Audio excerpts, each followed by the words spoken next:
రంగారెడ్డి జిల్లా కమ్మదనంలో ఈ నెల 10వ తేదీన జరిగిన కమ్మరి కృష్ణ అనే రియల్టర్ హత్య కేసును షాద్నగర్ పోలీసులు ఛేదించారు. కమ్మరి కృష్ణకు 3 వివాహాలయ్యాయని, మొదటి భార్య కుమారుడైన కమ్మరి శివ హత్య చేయించాడని శంషాబాద్ జోన్ డీసీపీ రాజేష్ చెప్పారు. బాబా, శివానందు, గణేష్, జేసీఎల్ అనే ముగ్గురికి సుఫారీ ఇచ్చి ప్లాన్ ప్రకారమే చంపేశారని వివరించారు. 3వ భార్యకు ఆస్తులు కొనుగోలు చేస్తున్నాడని, ఆస్తి మొత్తంగా ఆమెకే రాసేస్తాడనే కోపంతోనే ఈ హత్యకు పాల్పడినట్లు తెలిపారు. 4 నిందితులను అరెస్టు చేశామని, హత్యకు వాడిన 3 కత్తులతో పాటు 2 కార్లు, ఒక బైక్ను స్వాధీనం చేసుకున్నట్లు డీసీపీ రాజేష్ చెప్పారు.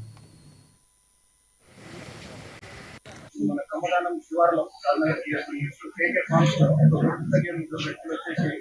కమ్మరి కృష్ణ అనే వ్యక్తిని గొంతు పోసి చంపేసిందనే రిపోర్ట్ తోటి మాకు చేయడం జరుగుతుంది.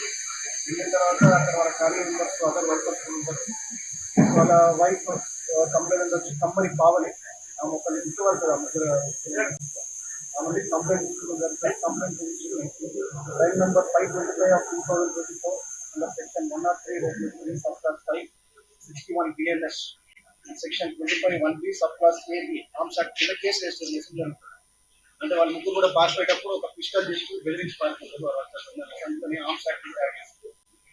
దీంట్లో ఫర్దర్ విచారణ ఏం చేస్తుందంటే కమ్మరి కృష్ణ చాలా రియల్ ఎస్టేట్ బిజినెస్ చేస్తా ఉంటాడు చాలా సంవత్సరాలు. ఈయన ముగ్గురు భార్యలు ఉంటారు.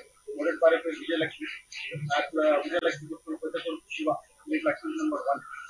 ఈ శివకి కమ్మరి కృష్ణ డిసీజ్ దాని పార్టీషన్ డిస్ట్రిక్ట్స్ ఉంటాయి, ప్రాపర్టీ పార్టీషన్ డిస్ట్రిక్ట్స్ ఉంటాయి. దాని పరంగా ఏం చేస్తారంటే శివ ట్రాన్స్ఫర్ అవుతాడు. బాబా తీసుకున్న బాబా శివానంద్ అనే అతనితో ట్రాన్స్ఫర్ అవుతాడు. ఒక కాన్స్పిరసీ క్రియేట్ చేసుకుని సుపారీ ఆఫర్ చేస్తాడు.